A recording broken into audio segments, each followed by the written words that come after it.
Hello guys, welcome back to my channel.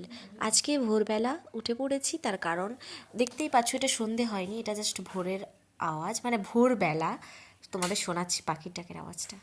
কি শব্দে উঠে পড়েছি। তবে হ্যাঁ, ওঠার একমাত্র কারণ আজকে যাব কলকাতা। তো সেই জন্য ভোর এখন 4:30 বাজে আর আমি রেডি হয়ে গেছি। গাড়ি আসবে তখন আমি বেরিয়ে যাব।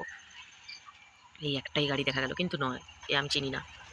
জাস্ট রেডি হয়ে গেছিলাম আর তোমাদের দেখালাম, আর ভয়েস ওভার দিচ্ছি এই কারণের জন্যই, কারণ এত ভোরবেলা আমার না, মানে কি বলবো নিজেই মানে খুঁজে পাচ্ছিলাম না, তাই ভাবলাম যে না এটাই বলা যাক। আর চারপাশটা এত সুন্দর লাগছে।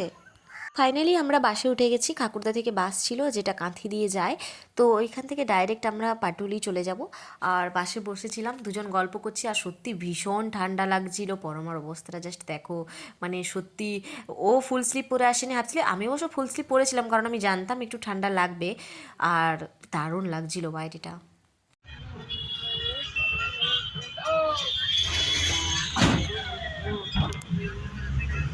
তো এখন আমরা যাচ্ছি বিদ্যাসাগর সেতুর ওপর দিয়ে, নিচে গঙ্গা নদী। আর এইখানে যখন গঙ্গা নদীর নিচ দিয়ে যাচ্ছিলাম না, রিয়া পাগল হয়ে গেছিল, কারণ ওই নিচে যে স্টিমারগুলো জাহাজগুলো যাচ্ছে, তো ও বলছে যে আমাকে চাপা। আমি বলছি তোকে এইখান থেকেই ছুঁড়ে ফেলে দিচ্ছি, চলে যা, তুই গিয়ে ওখানে চাপবি। তো ওকে বললাম যে প্রিন্সেপ ঘাটে গেলে ওখান থেকে নৌকোতে করে যাওয়া যায়, কিন্তু নৌকোতে খুব ভয় লাগে আসলে, এদিক ওদিক হয় তো।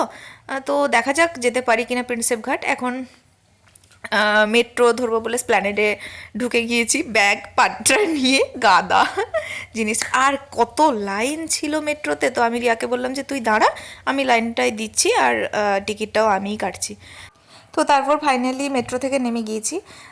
এখন ক্ষুদিরাম মেট্রো স্টেশনে আছি, কারণ আমরা পাটুলি যাচ্ছিলাম। তো নেমে গেছি। তারপরে নেমে গিয়েই আমি তাকে বললাম যে একটুখানি হাঁটতে হবে, বেশি হাঁটতে হবে না কি। পাটুলির মানে ওর যেখানে সেখানে যাব। 1 hour later. ফাইনালি রুমে পৌঁছে গেছি, আর কথা বলার মতো এনার্জি নেই। আর এই যে পরমা, অবস্থা দুজনেরই খুব খারাপ, জিনিসপত্র পুরো এলোমেলো হয়ে পড়ে আছে, এগুলো পরে গোছাবো। আগে ফ্রেশ হয়ে চুপচাপ ঘুমাবো, তারপরে খাওয়া দাওয়ার কথা চিন্তা করবো, কারণ একটুও ভালো লাগছে না। চলো পরে কথা হবে। এখন রান্না চাপানো হয়েছে, হঠাৎ আমাদের প্ল্যান ছিল যে আমরা খেতে যাব দাদা বাইরে। ভাই বলেছে, ভাই হঠাৎ করে ফোন করেছে যে ও খেতে ভাই আসবে, বলছে যে খেতে আসবো, যে সবাই মিলে একসঙ্গে খাবো বলে ভাবলাম না চল তাহলে বাড়িতেই রান্না করি। এমনি সেদ্ধ সেদ্ধ সবকিছু ফোটানো, আর ডাল সঙ্গে হবে, ডিম সেদ্ধ। তো মোটামুটি একসঙ্গে খাওয়ার মজাটাই আলাদা। A few moments later. পরমাই যে ধরনী হয়ে গেছে সত্যি। এরকম একটা মানে সুশ্রী একটা বৌমা যদি কারো দরকার, অবশ্যই আমাকে কমেন্ট করে জানিও। ছেলে পাওয়া যাচ্ছে না, না ছেলে পাওয়া যাচ্ছে কিন্তু ওর পছন্দ হচ্ছে না। ওর একটু টল ফিগার দরকার, প্লাস বেশি বেশি ইনকাম দরকার।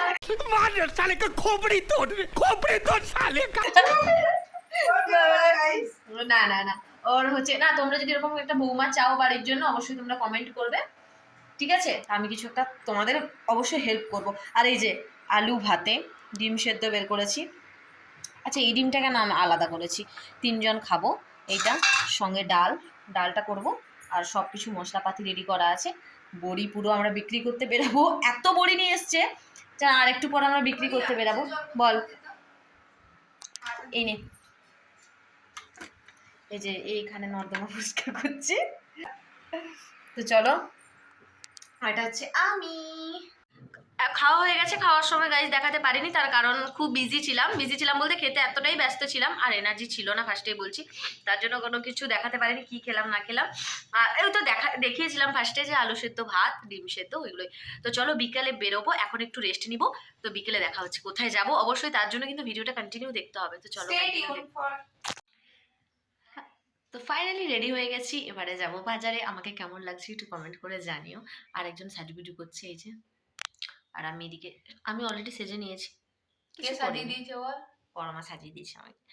আমি সববারই না টিক পরি, কিন্তু ও আজকে আমাকে বললো যে না এই ড্রেসটার সঙ্গে টিক পরতে না। আমি জানি যে জিনিসের সঙ্গে টিক পরতে নেই, কিন্তু তাও আমি তো খুলি না খুব একটা, তাই কপালটা খালি খালি লাগছে। আচ্ছা, জানিও তো কেমন লাগছে আমাকে।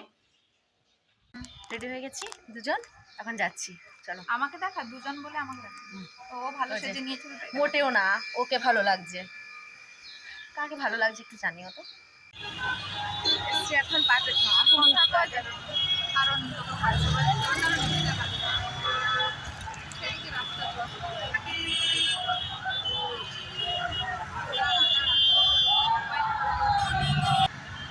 আমরা এখন পাটুলিতে বর্তমান, আর পাটুলি পৌঁছায়নি, ব্রিজের কাছে। আর এখানে হচ্ছে এই যে মেট্রোটা, ক্ষুদিরাম মেট্রো স্টেশন। পরমা এখন চটিয়া ব্যাগ নিয়ে আসছে। পরমা একটু স্মাইল। পরমার ভাতে এই ব্যাগ, ভাবা যায়। আর এদিকে ইস্ট ইস্ট ইস্ট ইস্ট বেঙ্গলের ইস্ট বেঙ্গলের খেলা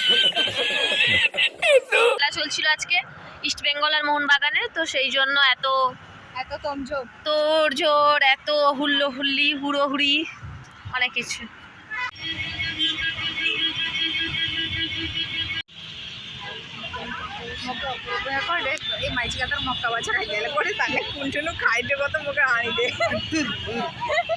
এখন ওই পাটুলির যেখানে বসার জায়গাটা, ওই জায়গাটায় গেছি, আমি ঠিক নামটা জানি না, তো তার জন্য আমি ভয়েস ওভার দিলাম। আর সেই মুহূর্তে শুধু জাস্ট ভিডিওটা আমি ক্যাপচার করেছিলাম। তো তোমাদের কেমন লাগছে অবশ্যই তোমরা জানিও। আর আমার তো সত্যি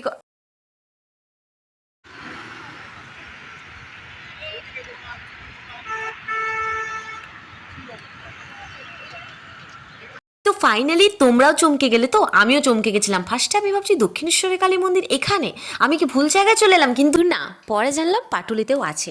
তো বসে আমি আর পরমা দুজন বসে অনেকক্ষণ গল্প করছিলাম। আর সত্যি কথা, আমরা আধ ঘন্টা দাঁড়ানোর পরে গিয়ে একটু বসতে পেয়েছিলাম, কারণ সবাই কাপলরা বসেছিল, তার মধ্যে আমি আর পরমা মাত্র দুজন ফ্রেন্ড ছিলাম। আর সত্যি কথা, সবাই যে যার বয়ফ্রেন্ড গার্লফ্রেন্ডকে নিয়ে গেছে। তো যাই হোক, সেসব ছাড়ো। আর তার মধ্যে প্রচুর খিদে পেয়ে গেছিলো। আমি পরমাকে বললাম চল, পরমা আমাকে বললো চল আজকে কাবাব খাই। আমরা অনেকক্ষণ ধরে কথা বলার পরে মোমো আর চিকেন কাবাব দুটো অর্ডার করলাম। মোমোর ক্লিপটা নিতে ভুলে গেছি, তার কারণ তার আগেই পরমা খাওয়া শুরু করে দিয়েছে। আর লাস্ট ওই 2 পিস মোমো নিয়ে তো আমি আর ভিডিও করতে পারবো না। তো যাই হোক, খাওয়া দাওয়া কমপ্লিট করে ঝালও লাগছে, আর জলের বোতল নিয়ে বেরাইনি, আবার জল কিনতে যেতে হলো। তো যাই হোক, চলো, অনেক ঘোরাঘুরি হয়ে গেছে। তাড়াহুড়ো করার একমাত্র কারণ ছিল আবার বাড়ি এসে আমাদেরকে রুমে ফিরে এয়ারপোর্ট যেতে হতো, তাই চলে এসেছিলাম। রুমে আসার পরে আমরা অলরেডি একটা প্ল্যানে ছিলাম, প্ল্যানে নয়, মানে আমাদের কি বলা যায়, যে যেতে হতো দমদমে। তো দমদমে এয়ারপোর্টের কথাই বলছি। তো ওখানে আমাদের প্ল্যান ছিল যাওয়ার। আমরা তাই জন্য ওই পাটুলি, ওই পার্কটা থেকে, পার্ক না, ওই সাইডটা থেকে আমরা চলে এলাম তাড়াতাড়ি। ঠিক আছে, কেন না, কারণ আমরা দমদম এয়ারপোর্ট যাবো। কখন যাব? 1:30টায় যাবো। আচ্ছা, এখন বাজে 7:23। না না না, আমার কথাটা শোনো। এখন বাজে 7:23। সাডেনলি ও আমাকে বলছে আমি যাবো না। আমি যাবো না, আমি বলিনি, আমাকে দিদিভাই বলছে। হ্যাঁ, তো যাই হোক, ঠিকই বলেছে। পাটুলি থেকে দমদম এখন যদি 8:30 9টায় বেরানো হয়, তাহলে পৌঁছাবে 10টা নাগাদ মেট্রোতে গেলে। আচ্ছা, ওখান থেকে একটা ফাইল নেবে, যার কাছ থেকে ফাইলটা রিসিভ করবে, ও আসছে 11:15, 11:30 হয়ে যাবে, সামনে 12টা হয়ে যাবে। তাহলে ও নিজেও জানে, ও কিন্তু তখন থেকে 11টা বলছে। তার মানে কতটা মিথ্যা কথা বলে ওটা। কারণ আমার কাছে ফাইলটা ইম্পর্টেন্ট, ঠিক আছে? নয়। ফাইল ইম্পর্টেন্ট নয়? তাহলে কি করতে যাচ্ছে ও? আমি জানি না বাবা। ফাইল আনতে যাচ্ছে, দিয়ে বলছে ফাইল ইম্পর্টেন্ট নয়। তো যাই হোক, তো 1 মিনিট ক্যামেরাটা ধরি। তো এখন যে কাজটা করছে সেটা দেখ। হ্যাঁ, ওটা দেখাচ্ছি। তারপরে ও কি করতে বসছে, ওর কত পরিমাণ মুড সুইং হয়, ও নিজেই জানে না ও কি করে। তোমরা জাস্ট দেখো কি করছে। নতুন কিনে সে এইসব তখন থেকে এইসব কাণ্ড কারখানা ও করলো বসে বসে। ওটা অর্ডার করেছিল, পার্সেলটা রিসিভ করলো, ওইটাই আনতে। বাকি আছে এই যে তোমরা এই যে এই জিনিসটা ও তখন থেকে করছে। আর এখন যখন আমি বললাম যে তুই চল, এখন বলছে আমি যাবো না। এটার কোনো মানে হয়? আমার কিছুতেই কোনো হবে না, বুঝছো তো, আমার জীবনটাই আমি জানি না ও কি করবে। আমি এবার ঘুমোলাম। চলো, আজকের ব্লগটা কি এই পর্যন্ত রাখবো। আচ্ছা, যদি পারি তো রাতের খাওয়া দাওয়া কিছু দেখাবো। কি খাবো, গরিব মানুষ আমরা, দুটো ভাত পান্তা রাস্তায় যেগুলো পড়ে থাকে ওগুলোই খাই। তো যাই হোক, যদি পারি তো রাতের ব্লগ দেখাচ্ছি, নাহলে কিন্তু এখানে এন্ড করে দেবো। Bye bye.